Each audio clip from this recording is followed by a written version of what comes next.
నమస్తే, welcome to our channel. నేను మీ పద్మావతి. ఈరోజు మనతో పాటు సన్ స్పిరిచువల్ సొసైటీ ఫౌండర్, సూర్య ఉపాసకులు విక్రమాదిత్య గారు ఉన్నారు. మరి గురువు గారితో మాట్లాడేద్దాం. నమస్కారం గురువుగారు. గురువుగారు, రాహుకేతు గ్రహాల మార్పుల వల్ల తుల, వృశ్చిక, ధనస్సు ఈ 3 రాశుల వారికి ఈ 2 గ్రహాలు ఎటువంటి ప్రభావితం చూపిస్తుందంటారు? ఎటువంటి మార్పులు తెచ్చి పెట్టబోతుందంటారు? అంటే మనకి ప్రధానంగా అంటే 4 గ్రహాలు తక్కువ మూమెంట్ కలిగి ఉంటాయి. సంవత్సరం 2 సంవత్సరాలు ఎక్కువ సేపు ఒకే రాశిలో ఉండిపోతుంది ఎక్కువ రోజులు. చంద్రుడు ప్రతిరోజు మారుతూ ఉంటాడు. అలాగే రవి 30 రోజులకు ఒకసారి మారుతాడు. కానీ గురువు, శని, రాహుకేతువులు చాలా అంటే ఒక రాశిలోకి వస్తే సుమారు ఆ సంవత్సరం 2 సంవత్సరాలు అలా ఉండిపోతారు అనమాట. 2.5 ఏళ్ళకు ఒకసారి శని మారటం ఇలా జరుగుతూ ఉంటుంది. ఇందులో ప్రధాన గ్రహాలు కాబట్టి వీటిని మనం ప్రస్తావన చేసుకుని, ఎందుకంటే మన మీద విపరీతమైనటువంటి ప్రభావాన్ని చూపించే గ్రహాలు పెద్ద గ్రహాలు. రాహు యొక్క దశ 19 సంవత్సరాలు, కేతు దశ 7 ఏళ్ళు, గురుడు యొక్క దశ 16 ఏళ్ళు, శని యొక్క దశ 18 ఏళ్ళు. ఇలా అంటే ఎక్కువ సంవత్సరాలు వాడి యొక్క ప్రభావం. మనకి రాహు 18, శని 19 సంవత్సరాలు, శుక్రుడు 20 సంవత్సరాలు ఆ గ్రహం యొక్క ప్రభావం. అంటే ఈ గ్రహాలు ప్రభావం మన మీద ఉండటం ఏంటి? మనం మనుషులం కదా, మన మీద ఎందుకు ఉంటుంది? గ్రహం అంటే గ్రహించున్నది. గ్రహం మన నుంచి శక్తిని గ్రహిస్తుంది. Gravity force. మనం భూమి మీద ఉన్నాం, ఇది కూడా ఒక గ్రావిటీని కలిగి ఉంది. ఆ ప్లానెట్స్ మన చుట్టూ, భూమి చుట్టూ కూడా తిరుగుతూ ఉన్నాయి. వాటి యొక్క రేడియేషన్, ఇప్పుడు సూర్యుడి యొక్క ప్రభావం, సూర్యోదయం అయిందంటే ఎలా తెలుస్తుంది? సన్ రైజ్ మన మీద పడుతున్నాయి.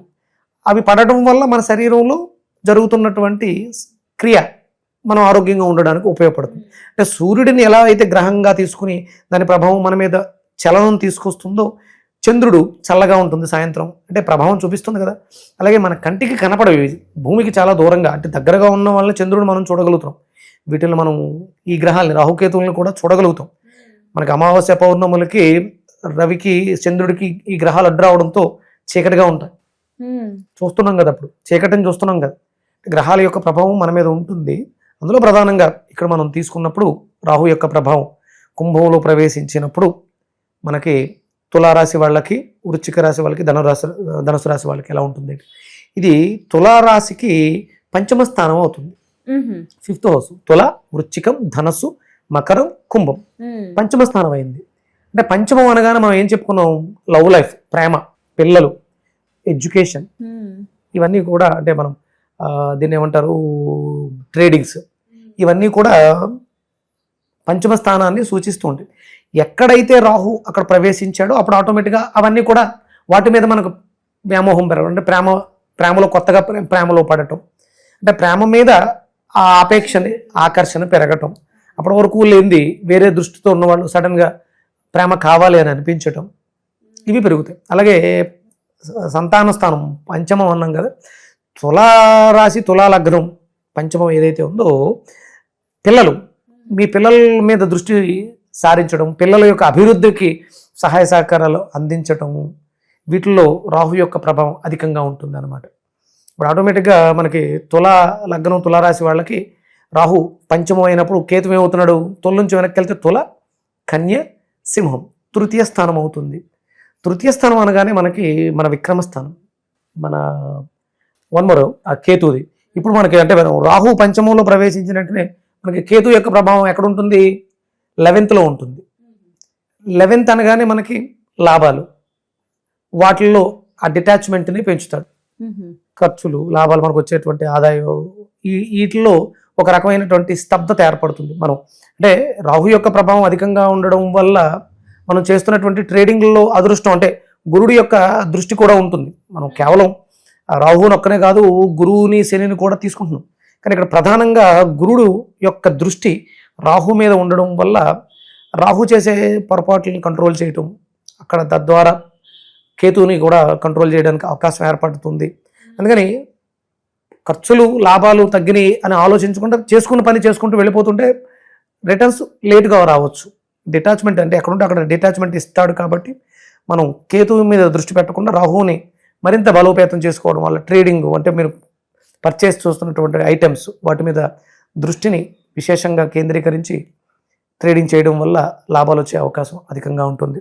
అలాగే అంటే రాహు యొక్క ప్రభావం సెల్ఫ్ మీ మీద అధికంగా ఉండి మీ మీద మీరు దృష్టి పెట్టుకోవాలి. ఎదుటి వాళ్ళ ఆలోచించడం కన్నా, అంటే మనం కన్యారాశి గురించి మనం మాట్లాడుకున్నాం, అంటే మీ మీద మీరు దృష్టి పెట్టుకోవాలి. ఇప్పటివరకు నేను ఏం చేశాను, ఇప్పుడు ఇక నుంచి ఏం చేయబోతున్నాను అని మీ మీద మీరు దృష్టి పెట్టుకోవడం ద్వారా దృక్పథాన్ని మార్చుకోవడం. ఇప్పటి వరకు ఉన్నటువంటి ఒక దృక్పథం వేరు, ఇక నుంచి ఉన్నటువంటి దృక్పథం. ఇప్పుడు కఠినంగా కాఠిన్యంగా ఉన్నాం, నాకు ప్రేమ అక్కర్లేదు, గాడి గుడ్డ అక్కర్లేదు, పిల్ల అక్కర్లేదు, ఏం అక్కర్లేదు, నేను బాగుంటే చాలు, లేకపోతే నేను సంపాదిస్తే చాలు అన్నవాళ్ళు ప్రేమ కావాలనిపించడం, ఇప్పటివరకు నేను కోల్పోయిన దాన్ని పొందాలి అనుకోవడం. అంటే సహజంగా తులారాశి వాళ్ళు వ్యాపారంలో ఎక్కువ ఉంటారు, వాళ్ళకి పిల్లల్ని పట్టించుకోకుండా తిరుగుతూ ఉంటారు. ఇప్పుడు వాళ్ళకి అది అవసరం అనిపిస్తుంది, వాళ్ళు దాని మీద ఫోకస్ పెడతారు. అలాగే పిల్లల యొక్క అభివృద్ధి కూడా బాగుంటుంది కాబట్టి ఆనందంగా ఉంటారు. భార్యాభర్తల మధ్య సఖ్యత పెరగటం, భర్తల్లో ఆ ప్రేమానురాగాలు మారడం కూడా అవకాశం ఉంటుంది అన్నమాట. ఇక మనం తర్వాత తీసుకునేది తుల తర్వాత వృశ్చికం. వృశ్చికానికి అది మనకి 4th హౌస్ అవుతుంది. అంటే 4th అనగానే మనకి ఏం చెప్పాము, ఇల్లు, తల్లి, డొమెస్టిక్ లైఫ్, వాహనాలు, వీటి మీద మనం ఫోకస్ పెడతాం. దాని మీద పెంచుతాడు. దాన్ని పెంచాడు అంటే మనం ఇంతకు ముందు వృత్తి వ్యాపారాల్లో బయట తిరిగేదంతా కూడా ఇప్పుడు ఇంటి మీద ఫోకస్ పెడతాం. ఇల్లు ఎలా ఉండాలి, ఇప్పటి వరకు సంపాదించేసాను, ఓకే రైట్, ఇప్పుడు నేను ఉంటున్న నివాసయోగ్యమైనటువంటి నా డొమెస్టిక్ లైఫ్ ఎలా ఉండాలి, నా ఇల్లు ఎలా ఉండాలి, ఇవన్నీ వాటి మీద దృష్టి పెట్టడం, వాటిని సరి చేసుకోవడం. ఇప్పటి వరకు చిందరవందరగా పడేసినటువంటి వాటిలన్నింటినీ కూడా నీట్గా ఒక చోట పెట్టడం, అందంగా మార్చుకోవడం, దృష్టిని ఫోకస్ చేయడం. అలాగే మనం చేస్తున్న పని వర్క్ ఫర్ హోమ్గా మారిపోతుంది. అంటే ఎక్కువసేపు ఇంటికి కేటాయించాలి కాబట్టి అలాంటి దాని మీదకి ఫోకస్ మారుతుంది. అలాగే ఆటోమేటిక్గా కేతువు కూడా దశమస్థానం కేతువు క్రియేట్ చేస్తాడు, అంటే కర్మస్థానం. మీరు చేస్తున్నటువంటి పని ఒక రకంగా చెప్పాలంటే చేస్తున్న పనిలో ఏదైనా ఇబ్బందులు కలిగి ఇంట్లో కూర్చోబెట్టవచ్చు, అప్పుడు మనం ఇంటి మీద ఫోకస్ చేస్తాం. కేతు పనిని పాడు చేశాడు, రాహు ఏం చేశాడు, ఇంటిని సరిగా చూసుకున్నాడు. ఇప్పటి వరకు శ్రద్ధ లేదు, బయట ఉన్నావు, బయట చేసే పనులన్నీ చేసావు, ఇప్పటివరకు ఇంటిని పట్టించుకోలేదు, ఇప్పుడు ఇంట్లో ఉండు అని ఇంట్లో కూర్చోబెడతారు. ఇంట్లో ఉంటూ పిల్లల మీద దృష్టి పెట్టడం, ఇంట్లో కావాల్సినవన్నీ ఏర్పాట్లు చేసుకోవడం, వాటి వృత్తి పోయింది. మనం చేస్తున్నటువంటి పని సరైందా కాదా అనే విషయం కూడా తెలిసింది. కేతు దాన్ని పాడు డిటాచ్ చేస్తున్నాడు కాబట్టి. అలాగే తల్లికి సంబంధించి 4th హౌస్ కదా, తల్లి ఇప్పటివరకు తల్లి ఆరోగ్యం బాగోకపోతే ఆరోగ్యం మెరుగుపడటం, తల్లి మీద దృష్టి పెట్టడం, ఆవిడకి కావాల్సినటువంటి అమ్మాయి అయితే అమ్మాయి, అబ్బాయి అయితే అబ్బాయి, ఆ ఇంటిని సరిదిద్దుకోవడానికి అవకాశం ఏర్పడుతుంది వృశ్చిక రాశి, వృశ్చిక లగ్నానికి సంబంధించి. అలాగే వృశ్చికం తర్వాత ధనస్సు, మకరం, కుంభం, తృతీయ స్థానం. తృతీయం అనగానే మనం చెప్పాం విక్రమస్థానం, డేరింగ్ అండ్ డాషింగ్, మీ యాటిట్యూడ్. అలాగే మీడియా రంగం అని కూడా చెప్పుకోవచ్చు. తృతీయ స్థానం మీడియా రంగం, మీ భావోద్వేగాల్ని పరిచయం చేయడం, ఎక్స్ప్రెస్ చేయడం, మీ యాటిట్యూడ్. అంటే ఇంట్లో ఉండడం వేరు, బయటకు వచ్చిన తర్వాత మనం మార్పులు చెందుతుంటాం. ఇప్పుడు ఇక్కడ ఉన్నట్టు, నాతో ఉన్నట్టు, కెమెరామెన్ తోటి ఉన్నట్టు ఇంట్లో ఉండవు కదా, బయటకు వచ్చిన తర్వాత ఆటోమేటిక్గా నీ యాటిట్యూడ్ అనేది మారుతుంది. కానీ కొంతమంది ఇంట్లో ఉన్నప్పుడు కూడా యాటిట్యూడ్ అనేది చూపిస్తుంటారు, అది వేరే విషయం. ఇక్కడ దాని మీద ఫోకస్ ఎక్కువ అవుతుంది. ధనస్సు రాశి, ధనస్సు లగ్నంలో వాళ్ళకి సహజంగానే వాళ్ళకి యాటిట్యూడ్ ఉంటుంది. ఎక్కువ పెట్టిన బాణం, నీతి నిజాయితీ, పరువు ప్రతిష్ట, వాళ్ళు గురుడు ఆధిపత్యంలో ఉంటారు కాబట్టి ఇది ఇంకొంచెం మెరుగుపడే అవకాశం. ఎందుకంటే అక్కడ గురుడు యొక్క ప్రభావం కూడా రాహు మీద దృష్టి పడుతూ ఉంటుంది, రాహు కంట్రోల్ చేస్తుంటాడు. ఇక్కడ ధనుసు రాశికి అధిపతి గురుడే కదా.